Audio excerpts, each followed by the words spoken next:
During the 1980s, the United States government assisted top members of a Nicaraguan rebel organization by helping raise funds through cocaine trafficking that was supported by the CIA. In the fight against communism-governed superpowers during the Cold War, covert operations conducted by the United States of America knowingly allowed the flow of cocaine across domestic borders and ultimately allowed the subsequent crack cocaine epidemic that spread across Los Angeles. Although these covert operations and missions would not become aware by the United States public until the late 1990s, the issue was first shed light on in December 1988 when then Senator of Massachusetts and currently the United States Secretary of State John Kerry chaired a subcommittee on terrorism, narcotics, and international operations. This committee released a report that would confirm the CIA's connections to Nicaraguan Contra rebels who were engaged in drug trafficking. Further, delivered evidence in the report would show that some of the planes used to resupply the Contra rebels also carried drugs, and that some of the money generated from the drug transactions were being funneled back into the operation. In order to understand how and why a sector of the United States government would go about facilitating or openly allowing the distribution of large quantities of narcotics into the country while at the same time wage a war on drugs, setting harsher penalties for those convicted for these very same drugs, we must review the history of the Contra War that take place in the Central America in a Central America nation during the Nicaraguan Revolution. It was in the late 1970s that the country of Nicaragua had a revolution that was led by a group of people called the Sandinista National Liberation Front, or FSLN for short. They successfully uprised the existing Somoza dictatorship and then attempted to govern the nation until about 1990.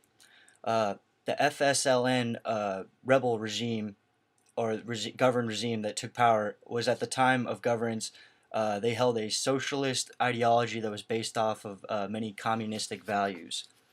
Initially, the United States Jimmy Carter administration had attempted to work with the FSLN in 1979 and 1980, but when President Reagan took office, his administration supported a strong anti-communist strategy for dealing with Latin America and attempted to isolate the FSLN regime.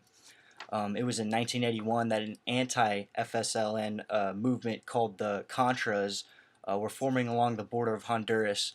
Many of the initial Contras were former members of the Somoza dictatorship's National Guard unit, and many were still loyal to Somoza, who himself was living in exile in Honduras.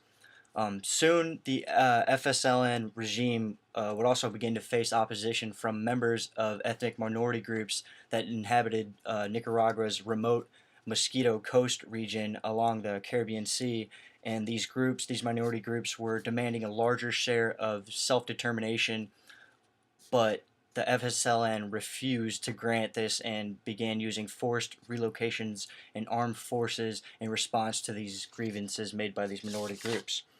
Upon taking office in January 1981, Ronald Reagan canceled the dispersal of economic aid to Nicaragua. On August 6, 1981, he signed the National Security Decision Directive Number 7, which authorized the production and shipment of arms to the Nicaraguan region, but not to deploy these arms.